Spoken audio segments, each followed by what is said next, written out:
Assalamualaikum warahmatullahi wabarakatuh. Jumpa lagi ya bersama saya Kak Eka. Kita akan mempelajari reaksi redoks ya. Reaksi redoks ini bahasannya itu adalah elektrokimia. Elektrokimia dan ini adalah subbahasannya.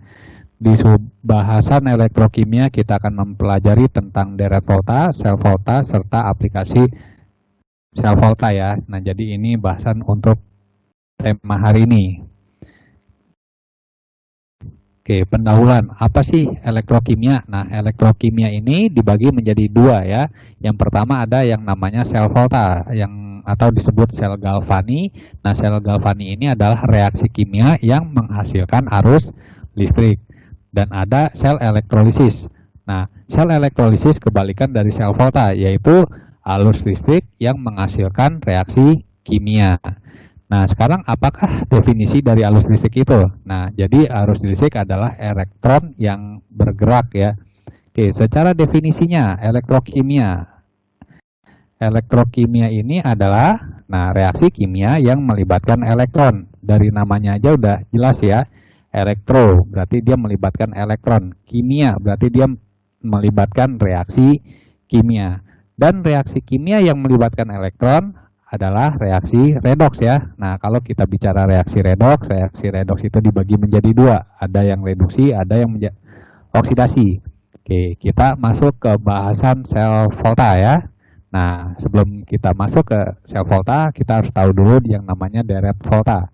Nah, ini adalah deret volta ya. Ada Li, K, Ba, Cana, Mg, aluminium Mn, H2O, Zn, Cr, Fe, Cd, CONISN, PbH, CuHg, Ag, Pt, Au. Nah, kita tahu ya, Li sampai Al ini adalah dia berasal dari golongan 1A, 2A, dan 3A, ya kan? Nah, ini adalah jembatan keledainya ya. Jadi, kalau misalkan, waduh, panjang nih, bagaimana cara mengapalinya ya, deret volta ini? Nah, dilihat aja nih jembatan keledai ya. Lihat kanan banyak. Lihat kanan Bapak Camat Narto manggil Ali ya, minta Zainuddin Sariferi cadangan coklat.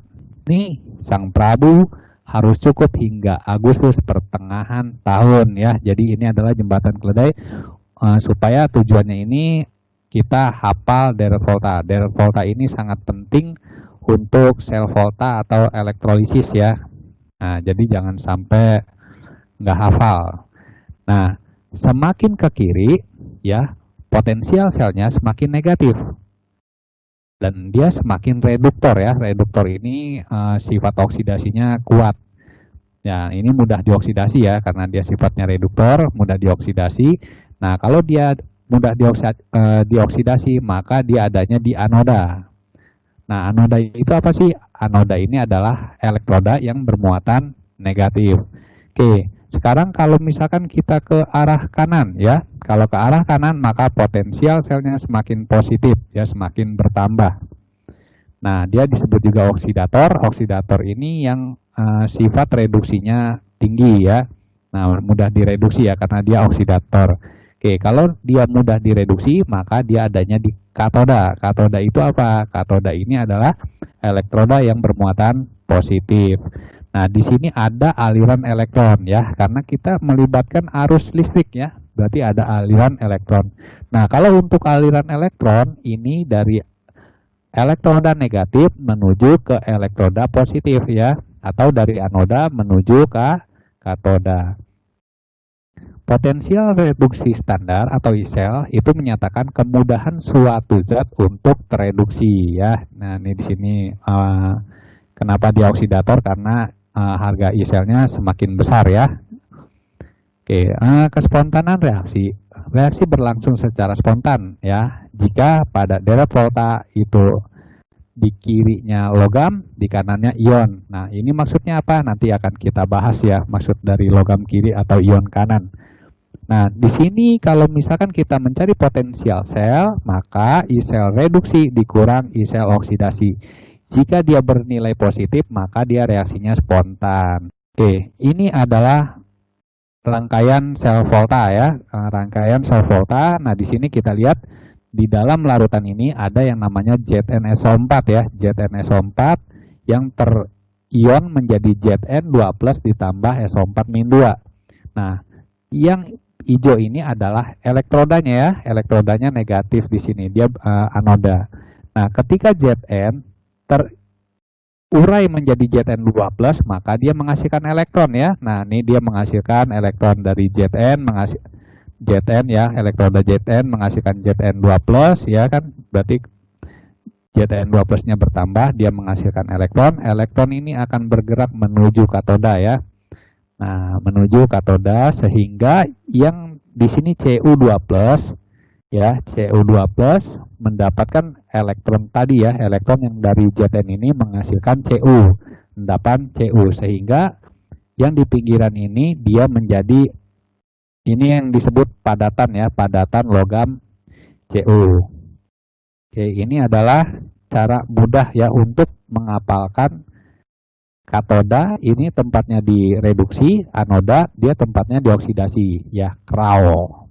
Nah, sedangkan kalau untuk sel volta ini kita harus ingat kapan ya, kapan itu artinya katoda bermuatan positif, anoda dia bermuatan negatif.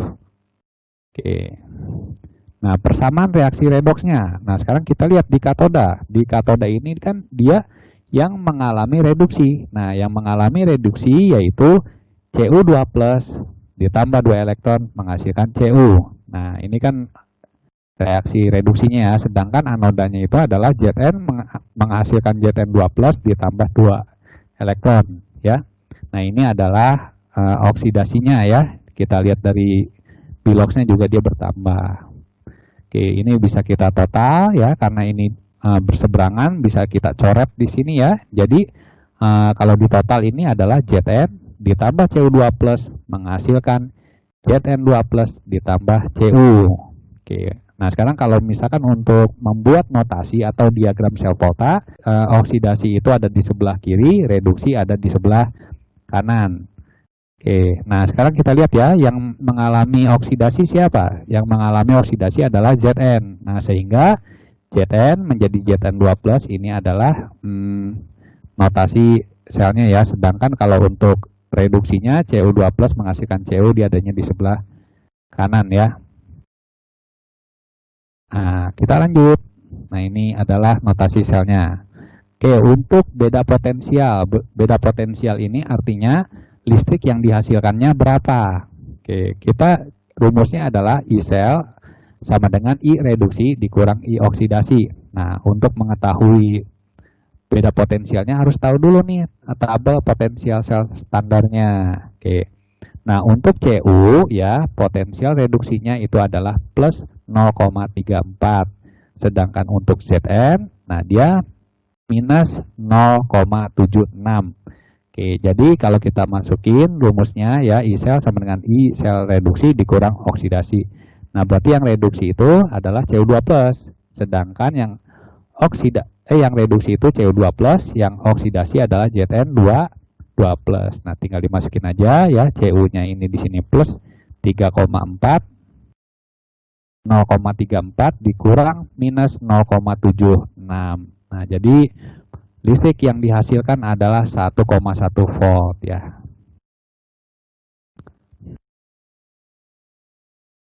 Oke, ini adalah aplikasi dari sel volta ya.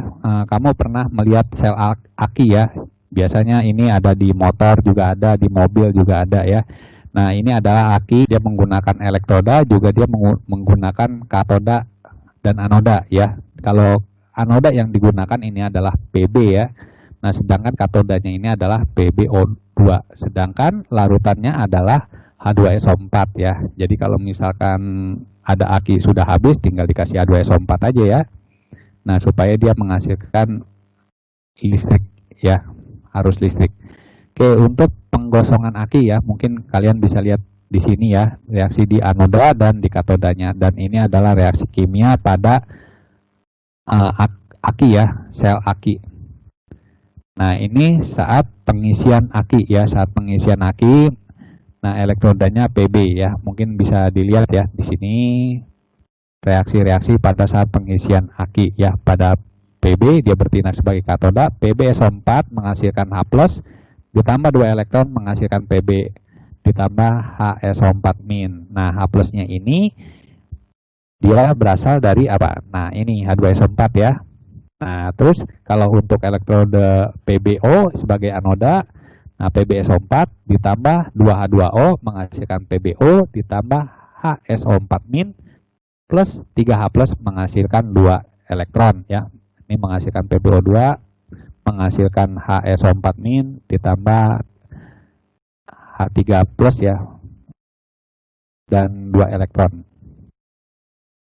Nah, ini aplikasi dari batu baterai ya, batu baterai. Nah, dari batu baterai dia yang bertindak sebagai katoda ini adalah karbonnya ya. Ini karbon, maka dia bermuatan positif. Nah, sedangkan yang anodanya dia menggunakan logam Zn ya. Logam Zn ini dia bertindak sebagai anoda, elektroda negatif.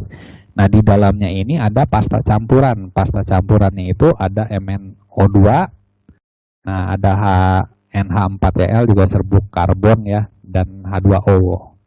Nah, terus juga ada gel pemisah ya, elektrolit dari lapisan kanjinya. Nah, ini mungkin bisa dilihat sendiri ya.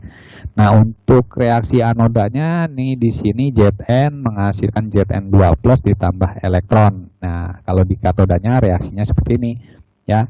2 MnO2 ditambah 2 NH4+ ditambah 2 elektron menghasilkan Mn2O3 ditambah 2 NH3 ditambah H2O. Nah, NH4 ini dari NH4Cl ya. Oke, ini juga di sini Zn2+ dapat bergabung dengan NH3 membentuk ion ZnNH3 4 2+ ya. Nih reaksinya seperti ini. Oke. Kalau untuk contoh soalnya ya pada sel volta, kita lihat proses korosi ya. Nah, ini sekarang kita masuk ke proses korosi. Nah, proses korosi merupakan proses oksidasi logam yang membentuk oksida logam ya. Beberapa logam sangat mudah terkorosi dan sangat mudah membentuk oksida yang rapuh hingga sifat kuat dan keras dari logam menjadi hilang ya. Misalkan kayak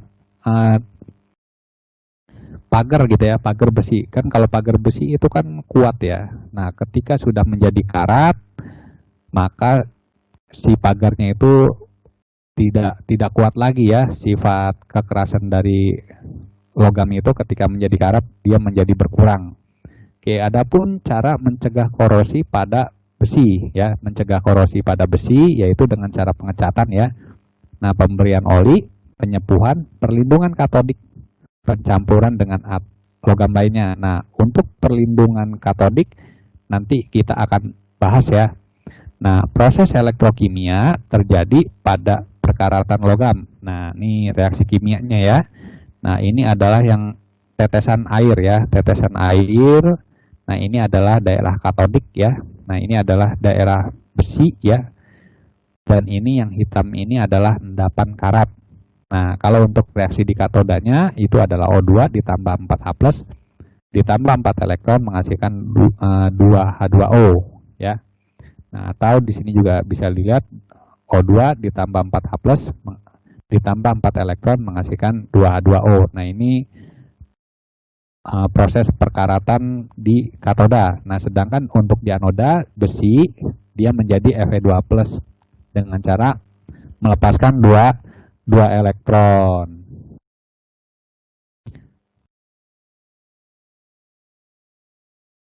Oke, untuk contoh soalnya ya, diketahui data potensial reduksi standar ya.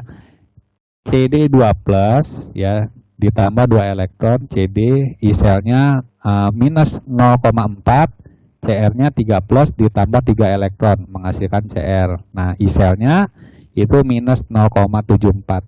Nah, berdasarkan data tersebut ya, pernyataan berikut yang benar. Oke, kita bahas ya. Nah, kita set gitu ya, merah nih. Kita masuk ke pembahasannya.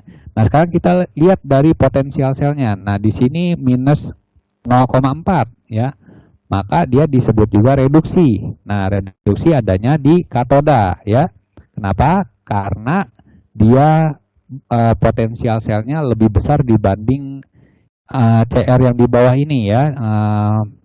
Ya minus 0,4 kan lebih besar daripada minus 0,74. Nah, karena dia kecil, maka dia sifatnya oksidasi dan dia adanya di anoda. Oke, untuk reaksinya katoda ya, ini kan reaksi katoda itu adalah reaksi reduksi ya. Nah, CD2+ menghasilkan CD ya dengan cara menangkap 2 elektron. Nah, sedangkan kalau anodanya, nah di sini CR menghasilkan Cr3+ dengan cara melepaskan 3 elektron. Nah, ini di atas dikali 3 ya, di atas dikali 3, di bawah dikali 2. Nah, tujuannya untuk menghilangkan elektron ya. Kalau 2 dikali 3 kan 6. Nah, berarti ini elektron bisa dihilangkan ya. Ini 2Cr karena dikali 2 ya, CR-nya dikali 2, sedangkan CR-nya dikali 2, sedangkan CD-nya ini dia dikali 3. Dan ini adalah reaksinya ya, reaksi totalnya. Oke, kita jawab pertanyaannya. Jika kedua reaksi setengah sel dihubungkan, maka Cr3+ akan tereduksi. Nah, sekarang kita lihat, yang tereduksi siapa yang tereduksi? Nah, ternyata yang tereduksi bukan CR-nya, bukan Cr3+, tapi yang tereduksi adalah CD2+. Maka yang A salah. Oke, pada anoda terjadi reduksi CD menjadi CD2+. Nah, reduksi CD menjadi CD2+. Reduksinya sih benar ya. Reduksinya sih benar ya. Nah, ini ya di reduksinya ini katodanya CD2+ menjadi CD. Tapi kan di sini ditulisnya CD menjadi 2CD, harusnya 2CD menjadi CD ya. Berarti salah nih, kebalik. Harusnya 2CD menjadi CD kalau yang benar. Oke, potensial sel yang terjadi adalah 0,34. Kita cek. Nah, I selnya sama dengan I reduksi dikurang I oksidasi. Ya, reduksinya itu min 0,4 dikurang min 0,74. Nah, berarti ini di jumlah ya, minus di jumlah, berarti 0,34. Oke, jadi yang C benar ya. Oke, yang C benar. Nah, sekarang kita yang D. Pada katoda, Cr3+ menjadi CD. Katoda ini harusnya CD2+ menjadi CD ya, berarti salah. CD adalah reduktor lebih kuat ya, reduktor yang lebih kuat. Nah, reduktor ini berarti CD dia harusnya oksidasi ya. Nah, ternyata CD ini bukan oksidasi, tapi di sini CD ini adalah reduksi ya, berarti dia salah. Reduktor itu adalah kan sifat yang mengoksidasi ya, yang terjadi oksidasi. Oke, kalau kita lihat jawabannya yang benar itu adalah C ya. Oke, untuk nomor 2, suatu sel volta menggunakan elektroda Mg dan Pb masing-masing dalam larutan bila I sel Mg-nya minus 2,34 dan Pb-nya minus 0,13. Ya, notasi selnya. Nah, sekarang kita bahas ya. Nah, ini untuk notasi selnya, oksidasi di kiri, reduksi di kanan ya. Nah, sekarang kan dari I selnya ini kita bisa tahu nih I selnya itu mana yang lebih besar ya. Kalau yang I selnya kecil dia oksidasi, kalau yang I selnya besar dia reduksi. Nah, berarti Mg ini dia oksidasi ya. Kenapa? Karena I selnya lebih kecil dibanding Pb.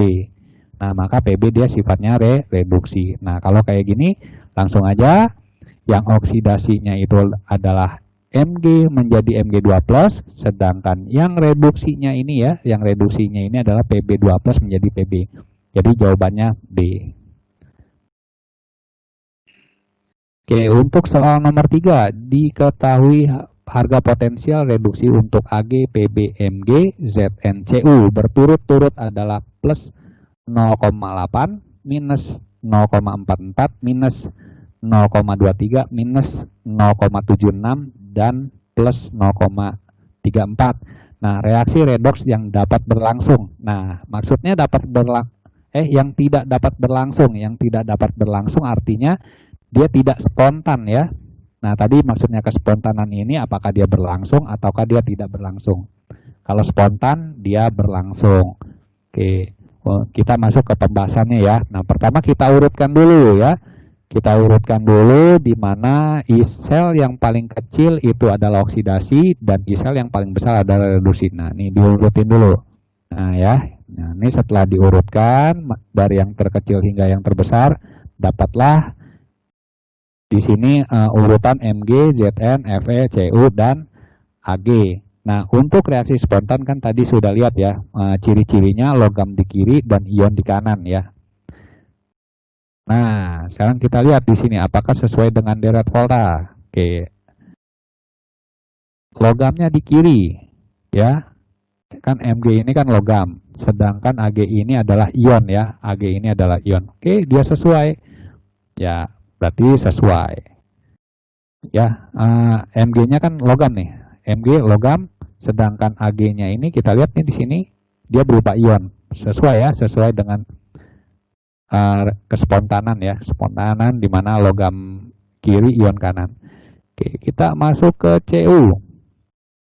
Berarti yang ionnya Cu2+ ya, sedangkan yang logamnya Fe. Apakah benar? Oh ya, benar ya. Berarti logamnya di kiri, sedangkan ionnya di kanan ya. Ionnya kan ion Cu, sedangkan logamnya logam Fe. Nah, benar juga. Oke, yang B benar.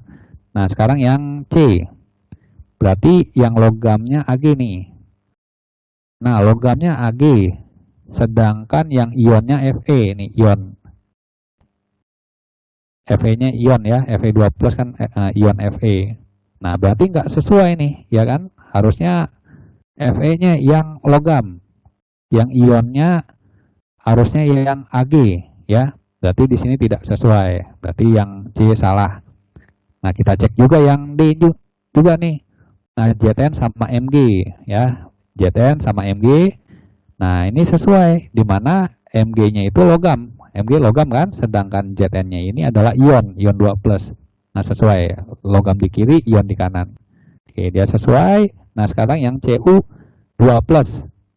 Ya. Cu menjadi Cu2+, Ag+ menjadi Ag.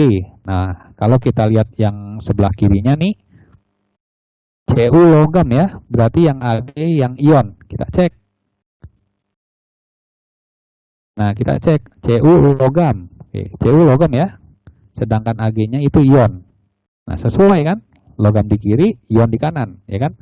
Ya, ini sesuai. Berarti yang tidak dapat berlangsung atau tidak spontan ya, yang tidak sesuai dengan deret volta yaitu yang C. Jadi jawabannya C. Oke, perhatikan gambar percobaan korosi paku pada Fe ya, yang dililit beberapa logam berikut. Nah, ini di sini ada yang menggunakan ini besi ya, di gulungan Cu, ada gulungan aluminium foil, ada gulungan Zn, ada gulungan Mg, ada gulungan Sn. Oke, kita bahas ya. Nah, ini yang dapat perlindungan secara katodik. Nah, yang dapat melindungi besi yaitu dengan cara proteksi katodik. Nah, syaratnya apa? Logam lain ada di sebelah kiri besi. Nah, sehingga logam tersebut teroksidasi tetapi besi tidak teroksidasi atau mengalami karat. Ya, maka logam tersebut memberikan perlindungan katodik terhadap besi. Nah, maksudnya apa nih? Nih, sekarang.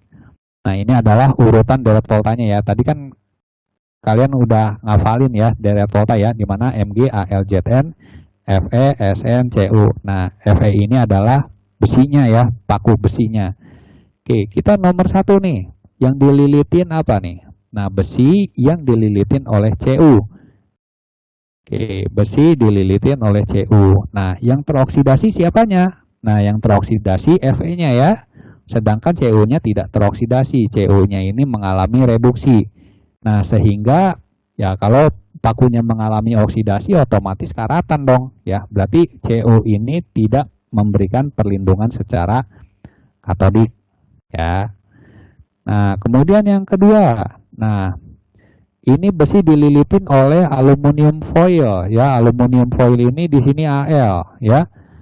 Nah, berarti ketika besi dililitin aluminium foil, maka aluminiumnya ini yang teroksidasi teroksidasi, besinya dia tidak teroksidasi. Oke, jadi kalau dari sini Al-nya yang teroksidasi, artinya besi tidak terjadi karat ya.